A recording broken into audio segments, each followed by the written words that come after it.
அனைவருக்கும் இனிய தை திருநாள் நல்வாழ்த்துக்கள். இன்றைக்கி எங்கள் வீட்டில் ஒரு அதிசயம் நடந்துச்சு. என்னன்னு கேட்குறீங்களா? எங்கள் அம்மா தேங்காய் உடைக்கிற நேரம் தேங்காய்க்குள்ளே ஒரு முட்டை இருந்துச்சு. இன்றைக்கு பொங்கல், தை திருநாள். அப்போ நாங்கள் பொங்கல் செய்ய போகிறோம். அப்போ நாங்கள் பொங்கல் அரிசி 1 கிலோ எடுத்துக்கொள்வோம்.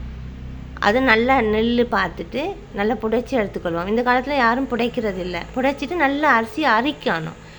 அரித்த பிறகு தான் அதில் உள்ள கல் எல்லாம் எடுப்படும். அரிசியை தண்ணி வடித்து எடுத்து வச்சுட்டு நாங்கள் சர்க்கரையை கரைச்சி வச்சுக்கொள்வோம். 1 கிலோ அரிசிக்கு நான் 500 சர்க்கரை எடுத்திருக்கேன், 500 சீனி எடுத்து வச்சுருக்கிறேன். இப்போ 500 சர்க்கரையை நாங்கள் கரைச்சி கொண்டு பயரை வறுத்துக்கொள்வோம். இப்போ நான் 1 கிலோ அரிசிக்கு ஒரு தேங்காய் உடைச்சேன். தேங்காய் உடைச்சி அங்கே அதிர்ஷ்டகரமாக எனக்கு தேங்காவுக்கு ஒரு தேங்காய் முட்டை இருக்குது. அது ரொம்ப சந்தோஷமாக இருந்துச்சு. இப்போ நான் அரிசி எடுத்து வச்சுருக்கிறேன். இப்போ பயரை நான் தண்ணியில் ஊற போட்டு வச்சுருக்கேன், உடைச்ச பயறு. இது நிலக்கடலை எடுத்து வச்சுருக்கேன், அதுவும் வறுத்து உடைச்சி எடுத்து வச்சுருக்கிறேன். இதெல்லாம் பொங்கலுக்கு தேவையான பொருட்கள். ஏலக்காய், கற்கண்டு, பேரிச்சம்பழம், ப்ளம்ஸ், 500 கிராம் சீனி. இப்போ பொங்கல் வைக்கிறதுக்கு நாங்கள் ரெடி ஆகும். ஃபர்ஸ்ட்டில் நான் பொங்கல் மூட்டையில் அரிசியை போடுறேன். பிறகு 2வது 3வது தேங்காய் பாலில் அரிசியை நல்லா அவிய விட்டு எடுத்துக்கொள்ளணும். இதில் என்ன டிப்ஸ்ன்னு கேட்டால், நாங்கள் ஃபர்ஸ்ட்லேயே சீனியையோ சர்க்கரையோ நாங்கள் போடக்கூடாது. அரிசி நல்லா அவிஞ்சா பிறகு தான் நாங்கள் அதுகளை சேர்க்கணும். இல்லைன்னா அரிசி அவிய நேரம் எடுக்கும். இப்போ அரிசி 3/4 பதத்துக்கு அவிஞ்சிருக்குது. இந்த டைம் நாங்கள் சேர்க்க வேண்டிய சில பொருட்களை சேர்த்துக்கொள்வோம். இப்போ நான் எடுத்து வச்ச தேங்காய் பால், இப்போ வறுத்து உடைச்சி வச்ச பயறு, அதை ஊற வச்சு தான் சேர்க்கணும். இப்போ 500 கிராம் சர்க்கரையை நல்லா கரைச்சி வடித்து வச்சுருக்கிறேன், அதையும் சேர்த்துக்கொள்வோம். இப்போ 500 கிராம் சீனியை சேர்த்துக்கொள்வோம்.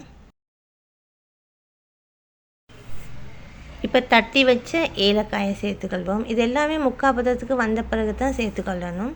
தேவையான அளவு உப்பையும் சேர்த்துக்கொள்ளணும். உப்பு அதிகம் தேவைப்படாது, தேவையான அளவு சேர்த்துக்கொள்ளணும்.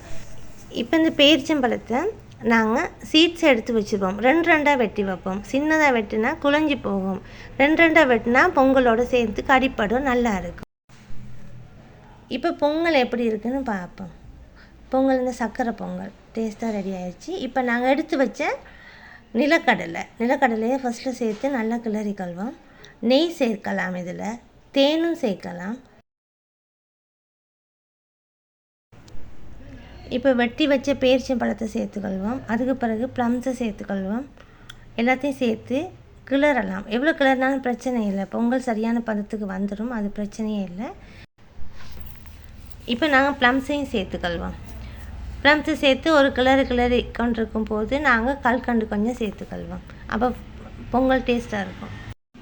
இப்போ நல்ல சுவையான சக்கரை பொங்கல் ரெடி ஆயிடுச்சு.